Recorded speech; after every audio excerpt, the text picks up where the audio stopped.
My wife asked for an open marriage and then asked to close it because she hated my new social life. I ended the marriage with zero regrets and zero alimony. Hey there, everyone. So, I'm going to be here asking for advice. And the thing is, I sort of understand the angle everyone is going to say that I should take, especially considering the fact that this kind of story has been posted here before on multiple occasions. I've been married to my wife, a 37-year-old female, for 11 years now. We've certainly had some very rough years, but those were around the middle of our marriage. At the point that we are at now, I really felt that we had overcome any major issues and had learned to live with each other pretty well. Unfortunately, it seems like I was very, very wrong about that, as I have just found out. But before I get into all of that, let me just try and provide you with some background on us and our marriage. I'm an academic, and I work at the university in our city. I've always known that I wanted to be a researcher, and by the time that we met, I was already on the first steps of that journey. I'm glad to say that I've come really far, and as I like to say at every chance that I get, I've been able to work with an academic who eventually won a Nobel Prize. So that's pretty cool. But, of course, I've done a whole lot of notable things on my own, so it's not like that's the only line I put out at parties. My wife, on the other hand, does okay. Though in her case, she's a business owner. It's not what she has always wanted to do, but life sort of took her down that route, and she's done well for herself. She owns a beauty salon, a place where you can go to get your nails and hair done. She's planning on expanding to a place that can do basic cosmetic things too, but that's still far ahead in the pipeline. Her credit isn't as good as mine, so the intention is for me to co-sign on a loan for her to go ahead with the expansion.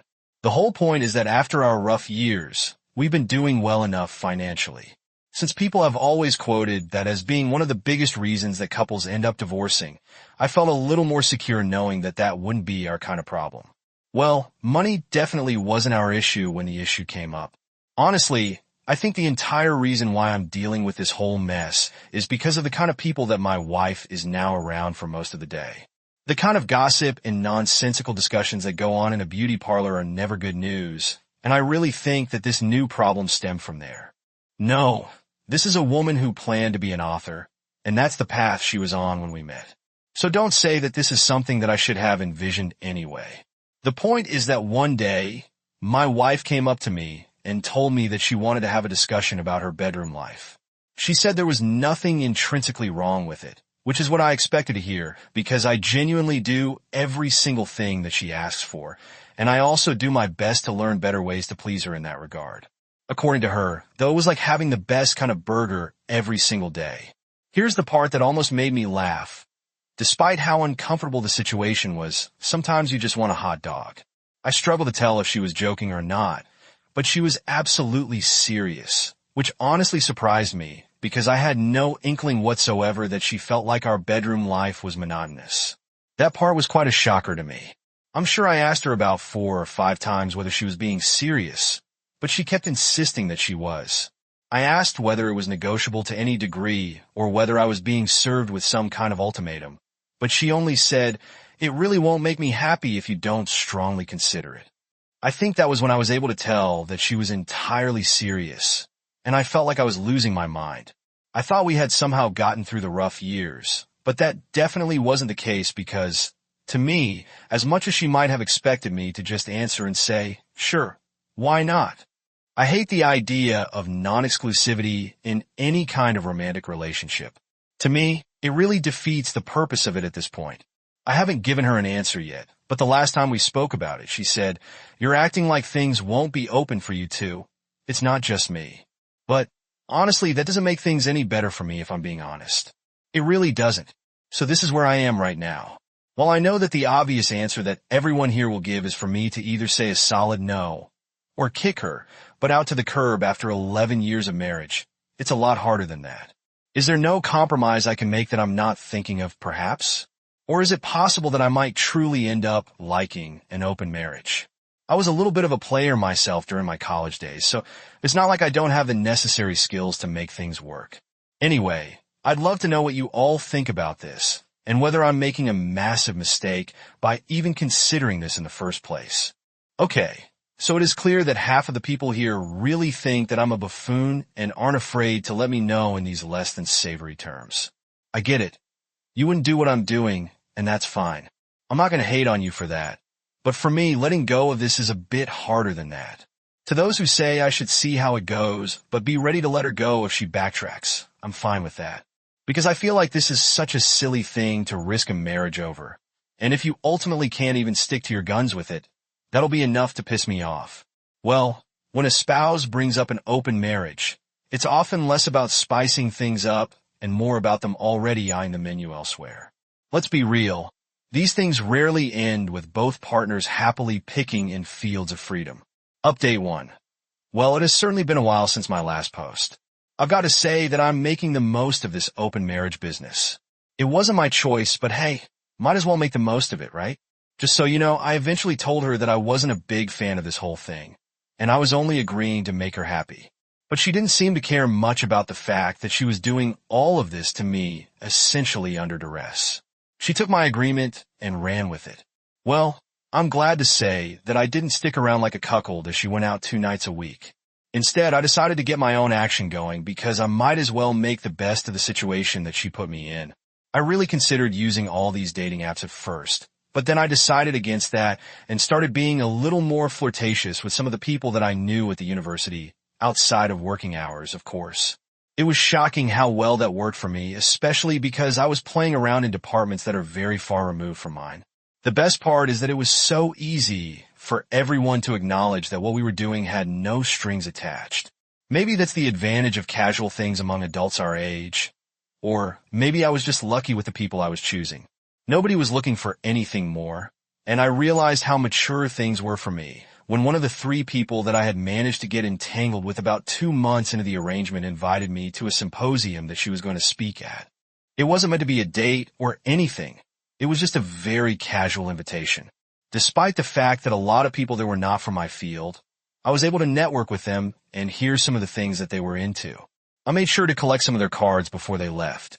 Honestly, I feel like my social life has improved in the ways that I like, so not parties or clubs and things like that. The openness of the marriage facilitated that. Yes, I'm still taking advantage of things, but it's hardly the best benefit I've gotten. It's been about 4 months since the entire arrangement came about, and things have gotten really good for me. My social life has definitely taken a major turn for the better, and I might soon start leaking into my personal life as I'm making a lot of pretty cool connections, not entirely outside of my discipline. However, the problem is that it has become very clear that my wife doesn't like how much of a great social life I've gained. Apart from me hanging out with people who I give her the impression are very important, she got visibly mad when I showed her pictures from that symposium, and she saw how attractive the speaker who invited me was. It's pretty clear that she's not able to stand the heat of her decision at this point, and I don't feel bad about it. In fact, it pisses me off more than anything else because she knew I didn't want to do this. As far as her own rendezvous, I really can't find myself caring that much. I think the moment that I agreed to her arrangement, a big connection to her kind of snapped in me. I won't say that I didn't care entirely, but after the 3rd or 4th week, I kind of learned to just tune things out, especially because I had started getting up to my own business too. That's just an update that I felt was worth giving, especially because it seems like her own move is backfiring. I don't feel a drop of guilt in me for however she might feel. Talk about perfect timing. Just about a day after writing this, she comes up to me and tells me that she wants us to talk about the open marriage situation. That part was very funny to me because either she was going to set some new rules to protect herself or she was going to call it off.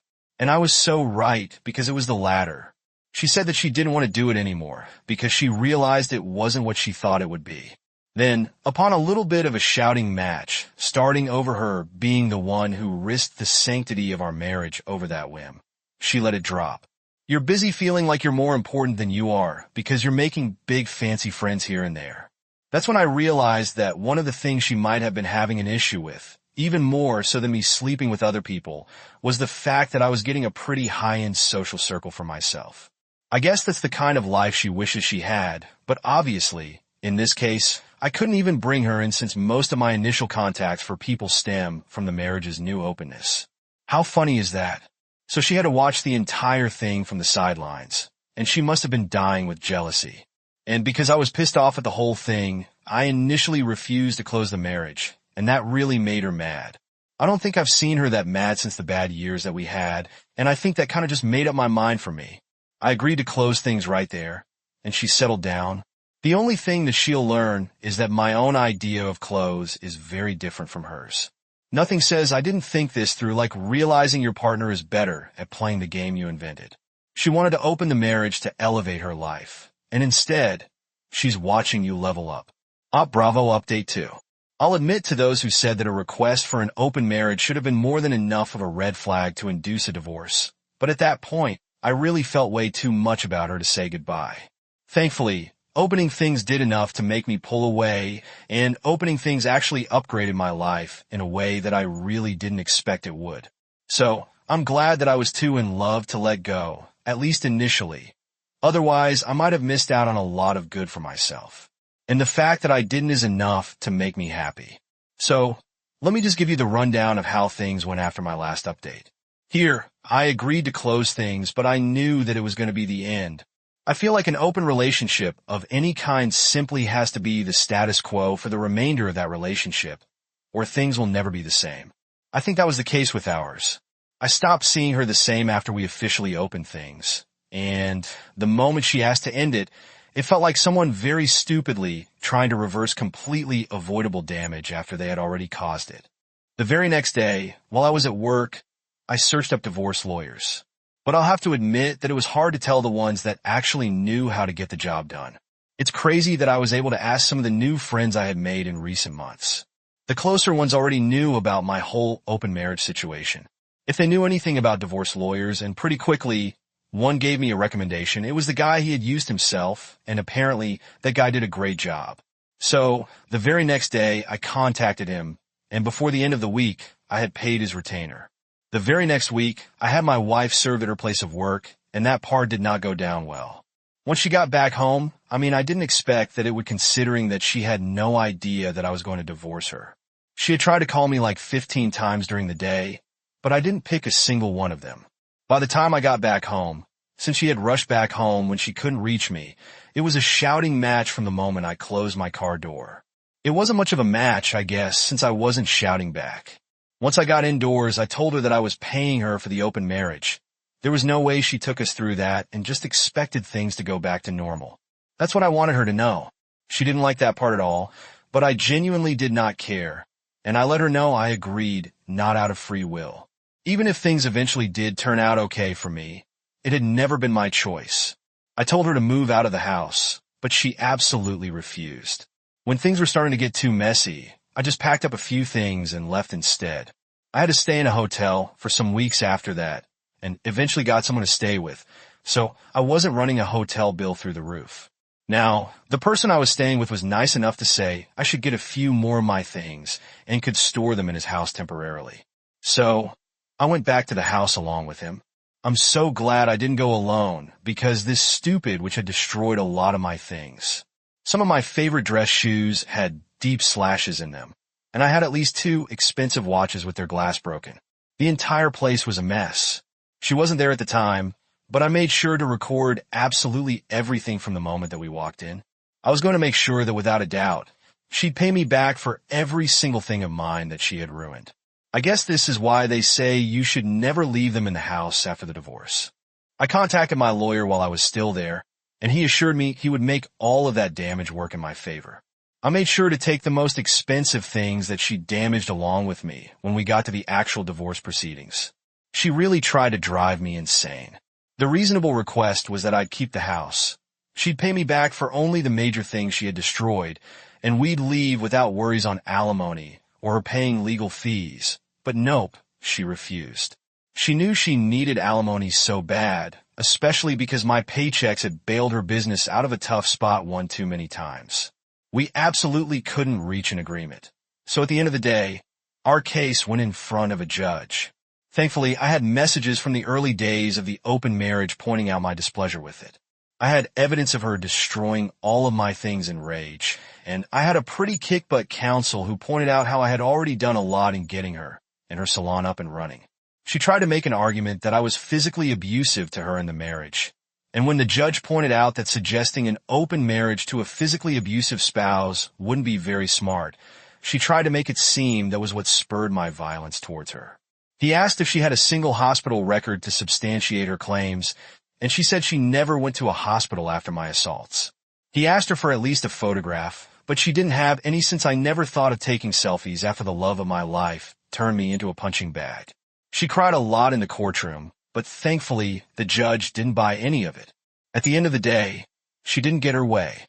I got the house, I got freed of alimony, and I managed to get her to pay for all of my expensive things she had destroyed, which came to over $133,000. I thank the watches for that, and she paid my legal fees too. It was a major win.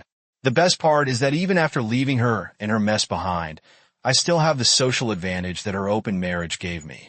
That was the part that she hated the most. And even after taking away the entire marriage, that part isn't going anywhere. I love it so much.